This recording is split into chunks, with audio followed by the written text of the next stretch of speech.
Assalamualaikum warahmatullahi wabarakatuh.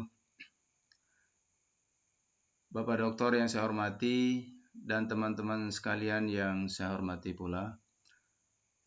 Saya akan mempresentasikan sebuah makalah yang berjudul Birokrasi dan Budaya Organisasi Pendidikan. Makalah ini kami susun berdua, saya sendiri, Wiresana, dan Pak Sarbini. Pendahuluan. Sistem birokrasi adalah suatu komponen yang tidak bisa lepas dari kehidupan masyarakat saat ini. Disinilah birokrasi menjadi sarana paling rasional sebagai kontrol atas tindakan manusia untuk mencapai derajat efisiensi tertinggi. Birokrasi adalah sarana bagi sebuah organisasi untuk merumuskan, melaksanakan, dan mengawasi berjalannya sebuah kebijakan yang telah disepakati bersama. Di dalam sebuah organisasi tentulah terdapat kebudayaan yang terbentuk berdasarkan pola perilaku anggota di dalamnya, di mana budaya dan perilaku organisasi akan mempengaruhi keefektifan organisasi. Budaya organisasi adalah kebiasaan, tradisi, dan cara umum dalam melakukan segala sesuatu yang ada di sebuah organisasi, sebagai hasil atau akibat dari yang telah dilakukan sebelumnya. Dalam makalah ini ada 4 rumusan masalah yang diajukan. Yang pertama adalah jelaskan pengertian birokrasi. Yang kedua, menjelaskan tentang birokrasi pendidikan. Yang ketiga, jelaskan pengertian budaya organisasi. Dan yang keempat, menjelaskan tentang budaya organisasi pendidikan. Tujuan. Ada 4 tujuan yang diajukan. Yang pertama, mengetahui dan memahami pengertian birokrasi. 2. Mengetahui dan memahami tentang birokrasi pendidikan. 3. Mengetahui dan memahami pengertian budaya organisasi. 4. Mengetahui dan memahami tentang budaya organisasi pendidikan. Pembahasan. Pengertian birokrasi. Istilah birokrasi pertama kali dikemukakan oleh Martin Elbrow sebagai bentuk pemberian atribut terhadap istilah yang dipergunakan oleh seorang fisiokrat Prancis, yaitu Vincent de Gournay, yang untuk pertama kalinya memakai istilah birokrasi dalam menguraikan istilah pemerintahan Perusia pada tahun 1745. Yang kedua, menurut Sudarmayanti, mengungkapkan bahwa birokrasi merupakan sistem penyelenggaraan pemerintahan yang dijalankan pegawai negeri berdasarkan perundang-undangan. Birokrasi adalah struktur organisasi yang digambarkan dengan hierarki yang pejabatnya diangkat atau ditunjuk, garis tanggung jawabnya dan kewenangannya diatur oleh peraturan yang diketahui sebelumnya. Berdasarkan definisi yang dikemukakan oleh beberapa ahli, bahwa yang pertama, birokrasi menurut Max Weber merupakan suatu organisasi besar yang memiliki otoritas legal rasional, legitimasi, ada pembagian kerja, dan bersifat infrasional. Dalam terminologi ilmu politik, ada 4 model birokrasi yang umumnya dikemukakan dalam praktik pembangunan dunia ketiga. Yang pertama adalah Weberian, yang kedua Parkinsonan, yang ketiga Jacksonian, dan yang keempat Orwelliano. Dari keempat model birokrasi tersebut, ada 2 model yang akan diuraikan dalam makalah ini. Yang pertama adalah model birokrasi Weberian, di mana birokrasi ini digagas oleh Max Weber, seorang tokoh penting yang menjelaskan konsep birokrasi modern. Weberian menunjuk model birokrasi yang memfungsikan birokrasi sehingga memenuhi kriteria-kriteria ideal.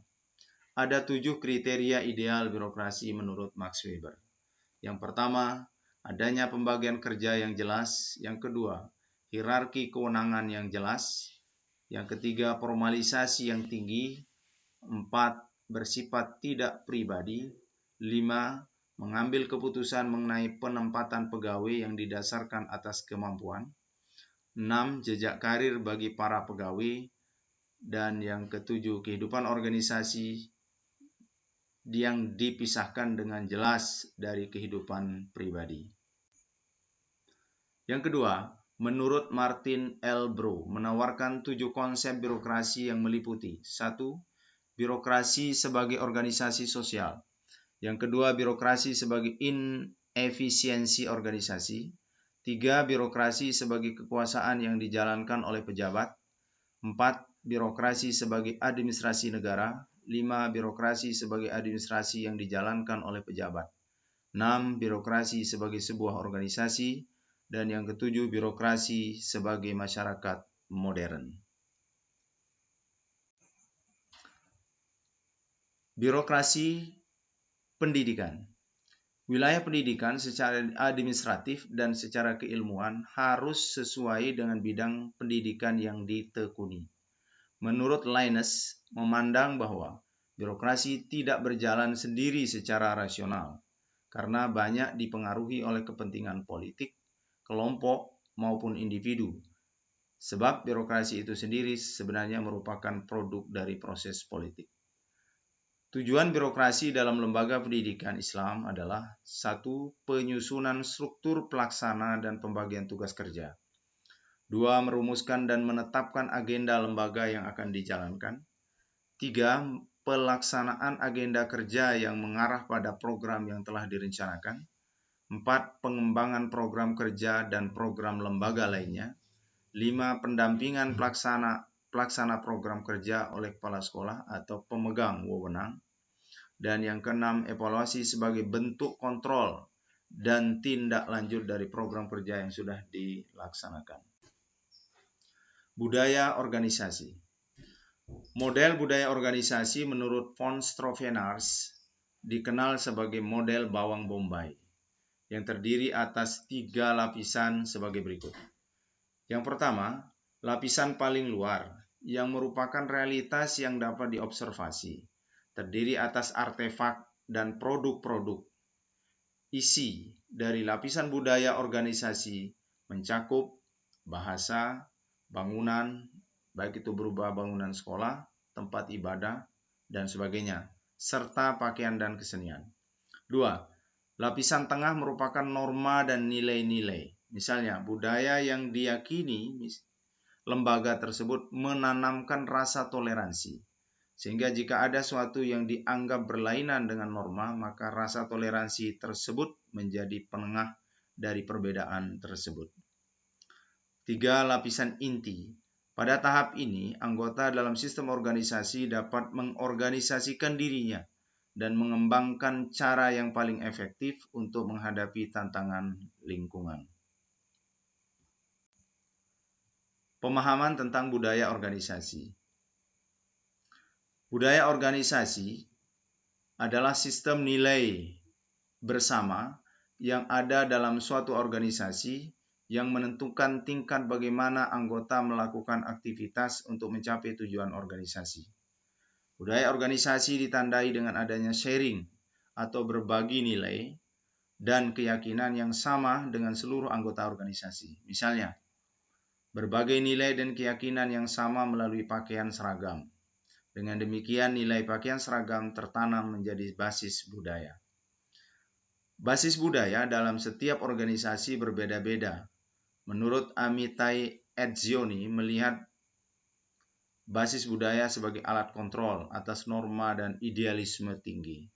Contoh, rumah sakit, penjara, rumah sakit jiwa, militer, menggunakan sanksi fisik sebagai alat kontrolnya. Yang kedua, organisasi bisnis dan jasa menggunakan materi dan asas manfaat sebagai insentif untuk memotivasi anggotanya. Budaya organisasi pendidikan. Budaya dalam lembaga pendidikan Islam merupakan suatu yang mempengaruhi tingkat pengetahuan meliputi sistem ide yang terdapat dalam pikiran manusia dalam kehidupan sehari-hari yang bersifat abstrak. Adapun perwujudan budaya berupa benda yang diciptakan oleh manusia sebagai makhluk berbudaya, berupa perilaku dan benda-benda yang bersifat nyata, misalnya pola perilaku, bahasa, peralatan hidup, organisasi sosial, religi, seni, dan lainnya, yang kesemuanya ditunjukkan untuk membantu manusia melangsungkan kehidupan masyarakat. Peran budaya organisasi. Menurut Purwanto, budaya organisasi memiliki 5 peran. Yang pertama, budaya memberikan rasa memiliki identitas dan kelembagaan bagi